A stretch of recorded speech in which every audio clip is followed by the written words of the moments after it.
Good morning and welcome back to I Know Enough to Be Dangerous Farm. My name is Rob, and today we're going to do some troubleshooting on the older greenhouse. The old pump is not working, and this is exactly what you don't do.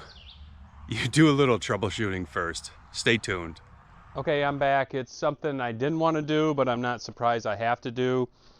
Trying to get this pump to get rid of its air, it just would not do it. We had it run, and then you can still see it has air in it, so it tells me that the pump actually is bad. It will work, but it just doesn't build enough pressure to shut off, so it's going to continuously run. And if you're just watering with a garden hose off of this tank, it would be fine. So we'll keep this, like I keep everything. We'll keep this around for spare parts, but it's just not working. The impeller in here must be worn enough so it just does not build up enough pressure, and it just cavitates the pump and just produces air at the same time, so it will not shut off.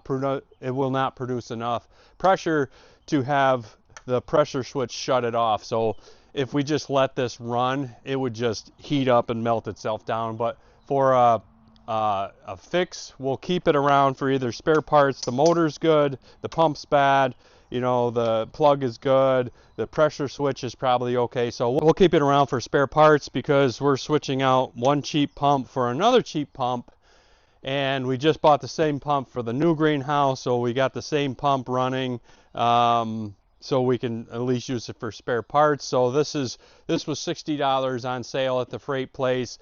Buy the extended warranty and you could flip out pumps for a couple years. This pump here is probably this will be the 4th year. It's going in the 4th year. You can't expect much more than that out of these cheap pumps. So that's what we're going to do. And all the plumbing will be the same. So it'll be a quick swap out, and then we can run our drip system.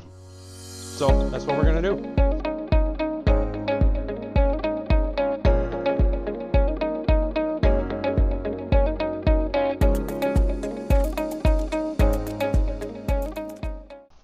I just put this on, but it was really hot.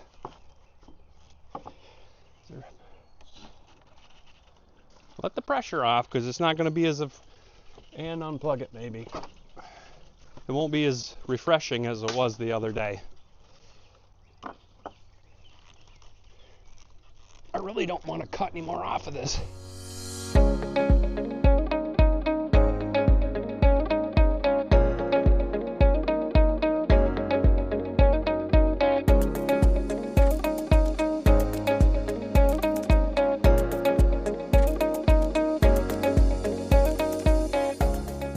Rusty inside, even though this is galvanized.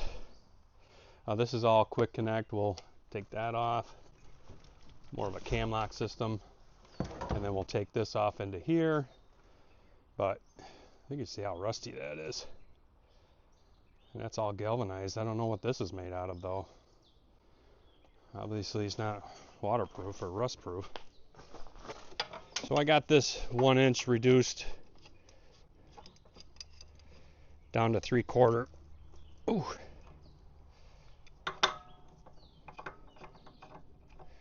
And I got to take this off because it will not screw past that pressure switch, which isn't a huge deal.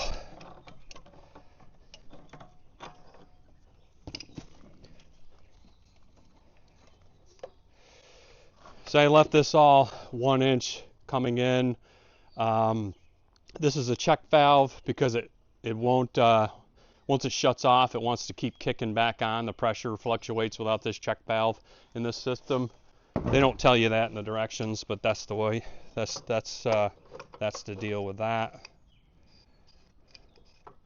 Check valve was almost as much as the pump was, which is, oh, that's the wrong way. Righty-tighty, right? How does that go by? Well, it must, right? Oh, it just goes by. It's amazing the little stuff they leave out of directions.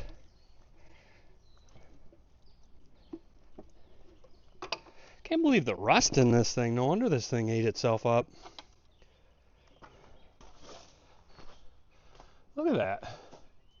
This is galvanized. Where's all that rust coming from?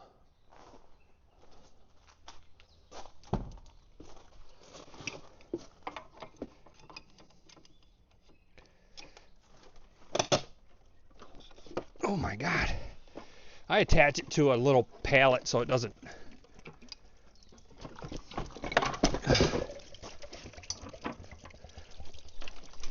There we go. Attach it to a little pallet so it doesn't vibrate around. And I think going forward,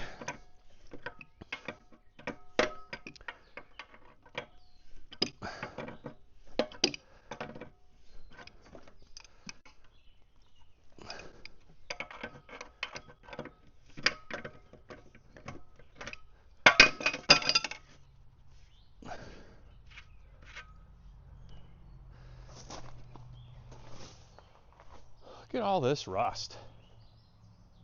I think going forward, I'm going to winterize these pumps. I'll just tip them upside down like that. And then at my previous life, we worked with a lot of pumps.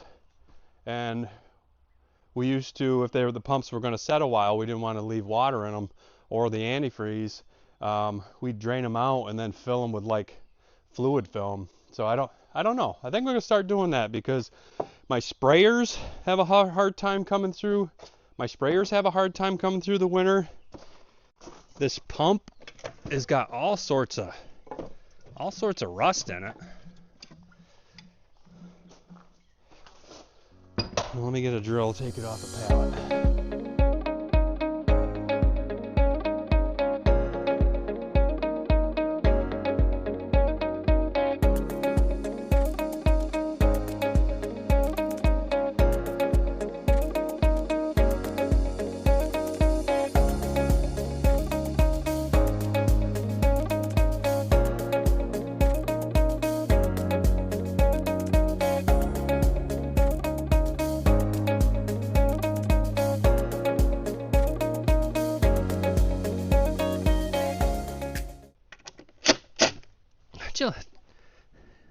I love trying to take a bent screw out.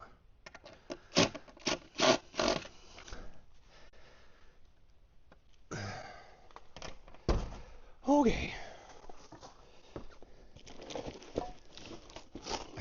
I've actually had these come in broke.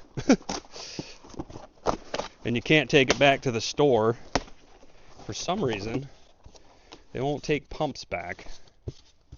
But they'll take a gasoline engine back if you haven't put gas in it.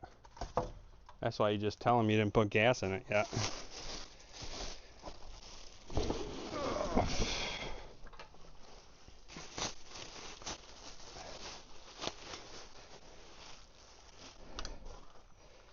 Okay.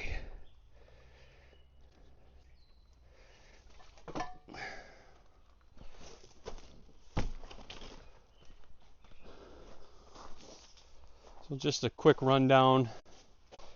So here's the inlet. This one, they put some plugs in here. What's this say? Do not return to store. Do not return to store, blah, blah, blah. Yeah. So for some reason they don't want it going back to the store. But anyways, these are 1 inch.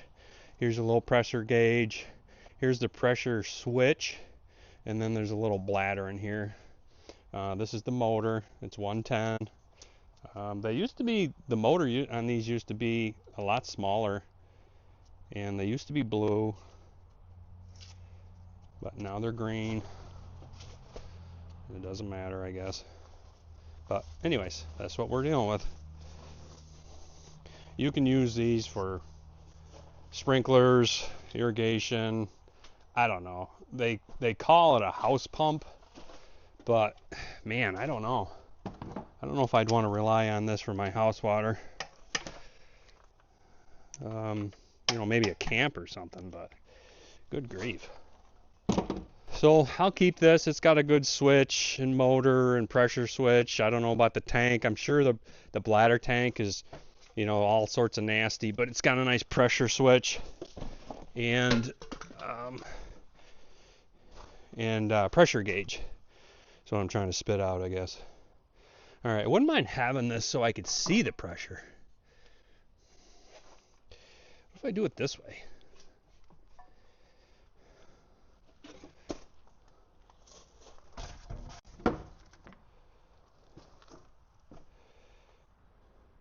I wish these were reversed and send it this way, but they're not, so I can't.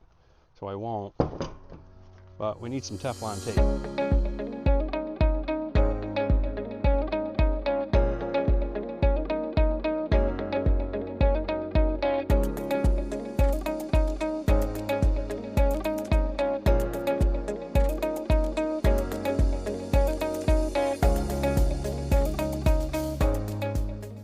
And hopefully it stops like in a good spot.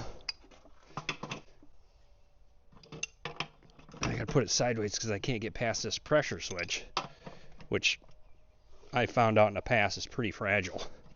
Pretty fragile how it's going into this pump housing. This pump housing is not, like I said, this is perfect for this. This will last me hopefully 3 years, and I swap it out, get the extended warranty. But I've had these broken right out of the box. Yeah, I gotta get this thing past this pressure switch. There we go. Wow. If you put a bigger, I like that size pipe wrench so I can kind of judge the torque. If you get a bigger pipe wrench on there, this is, like I said, pretty thin. You will split this, driving this galvanized into this. All right, I don't want to bolt this down yet until I had, not sure why there's electric tape on there, but, oh, you know why? Because I put, before I had that all-weather hydrant, I would wrap this thing in heat tape, which is amazing. This thing withstood that because I was watering most of the winter with heat tape. Things you have to do to get it done.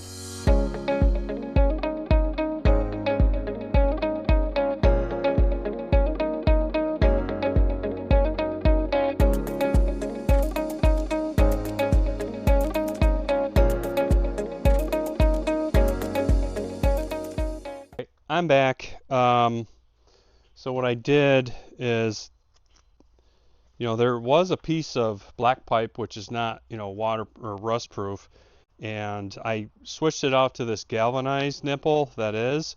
So maybe it'll help on the rust going into the system, but it doesn't explain all the rust going into the system or going into the pump. This will help with the rust going into the drip tube or the other irrigation.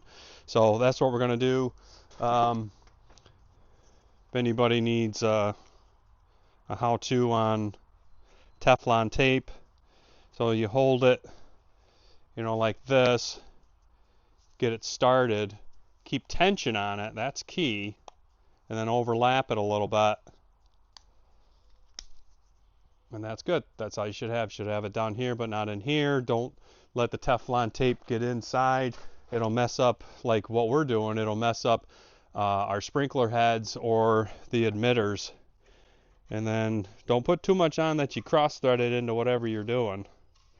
And try not to mess up your Teflon tape up here like I just did. But it goes on like if you're screwing, a fitting on.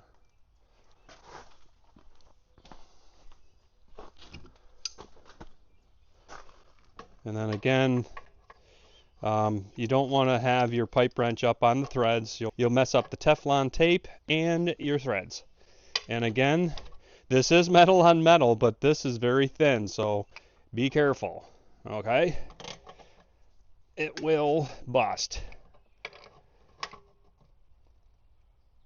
A little bit tighter than you would put an oil filter, but if it does leak a little bit, you can turn it after that. Some of you might be looking at this and saying, why don't you just screw this into this reducer? Well, I can't get this out of this threaded coupling. I don't know what's the deal, but this again is an old piece of fuel line never been used, but I put this on for some reason, but I use fuel line because it'll take the heat. Some pipes will collapse in the heat of a greenhouse. It will take any chemical, not that I'm running chemicals through this, but I don't know what that chemical is, really the corrosiveness of that chemical that's taken the chlorine out of the system, which we're going to find out. But I use fuel line coming in. That's 1-inch fuel line, again, so it doesn't kink or collapse on me. It'll take the heat, and it'll last forever, and you know, it's kind of forgiving. You don't have to be precise, and this is vibrating all the time. If you put rigid pipe on this, there's a lot of plastic here. The tote's plastic, the plastic coming out. You want some rubber taking up some of that vibration when that's running. So, and then this one, you know, I can move it around a little bit, and you know, it is what it is. So what I do is I screw this on here first, because if you had a quick connect in here, like this Fernco, that's not a Fernco, that cam lock. If you had that cam lock in here, you wouldn't have to do this, but it's really not a big deal. You get it going, do not cross thread it. And then this is how I'm tightening up this nipple, is I'll put the wrench on this. I didn't tighten that. That's hand tightened in there, that closed nipple there. So we'll get this tight, hopefully waterproof. And then I'm putting the pipe wrench on this coupler again, not mess up any threads. And pay attention to the torque that you're putting on this. You know, I didn't secure this to the pallet yet either, in case I want to move it around a little bit. It looks like I still need to have the gauge towards the wall, which I still can see it. It's just not very convenient. Okay, that feels like just before I blow it out. And let's put this on. I don't know why I have electrical tape on this, but anyways, the other day this went on real easy because it was hotter than Hades in here. Let's see what happens today. I think I need a couple screws here too. Oopsie. That's on some sort of wire sensor. Why didn't I screw that in there? Let me do that before I break it. And I'm going to take some heat for this because I don't have the right... These are exterior screws. But the heads aren't big enough.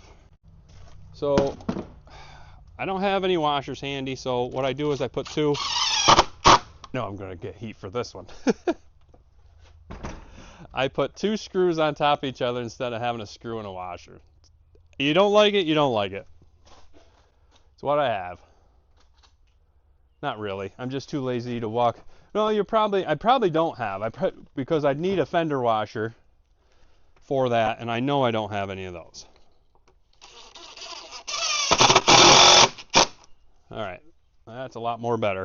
Okay, let's get this on. Let's see if we can do it without some heat.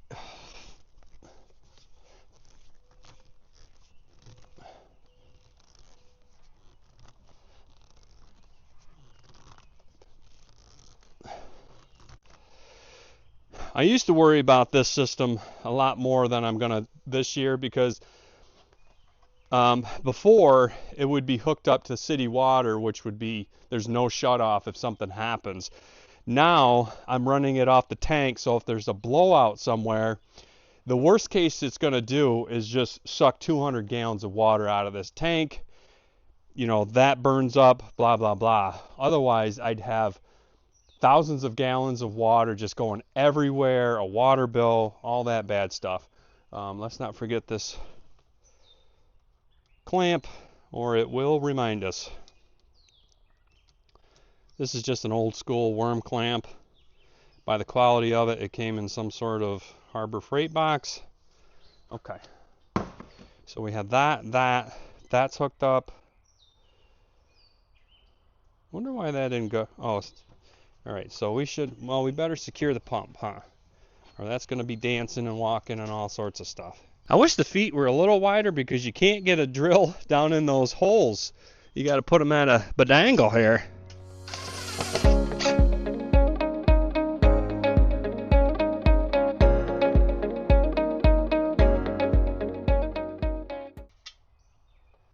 It's got a different washer on it than the other one.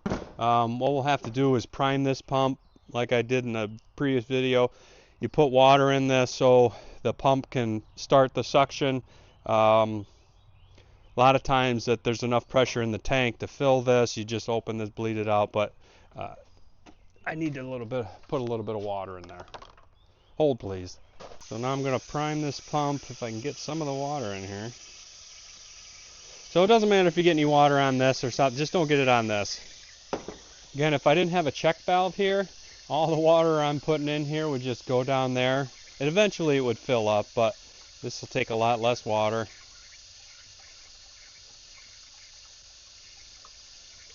It doesn't have to fill this all up. It just needs to fill this up to the check valve to get some suction from the tank.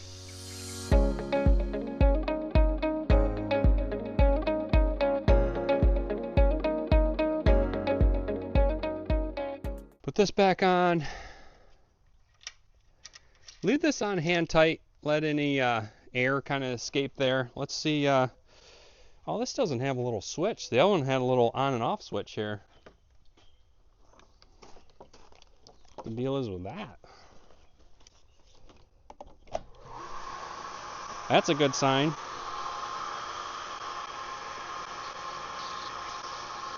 So again, the process, there's a little bleeder valve. Little bleeder valve here. Air coming out.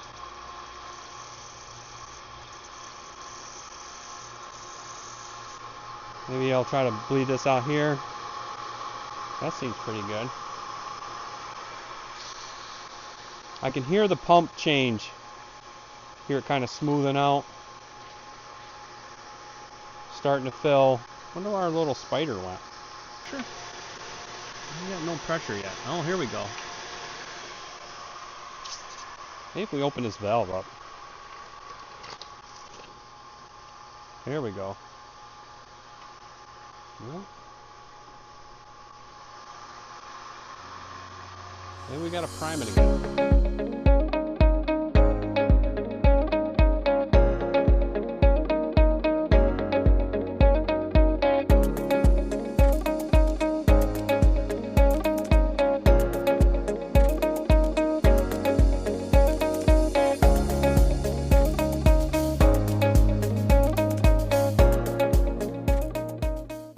Holy smokes. So we figured it out. So this cam lock I had for quick connect for seasonal, overwintering, wasn't sealing. So it was sucking air trying to pull the water in. So it couldn't build any pressure because it was pulling in, so much air. So we took this out of the system. We put the check valve back in. We thought that was what it was. So this is called troubleshooting. So we eliminated that. Still did the same thing. So it was sucking air. So I eliminated this. So it's hose barb right into the check valve. Just one more step in the wintertime, but not a huge deal. The system works now. It's pressurized now, and it's shut off. It's not kicking back on and off. So we're good. The only downside is that other pump was probably good. So I guess we got a spare on the shelf. I can't take this back now because we put water through it, and you can't take it back to the store anyway. So we'll leave the new one in line. And so we're good in this house. The drip system's going to work. It's hooked up to the valve. That's all set. We're good to go on that. We're going to go work on the new house. We're going to go put another one of these pumps in the new house. So thanks for watching today. I know enough to be dangerous, farm, and this was an episode I was going to show anyways, because this is what you don't do. Do a little troubleshooting so you're not wasting your money on a pump. We'll use that pump in the future just as a backup.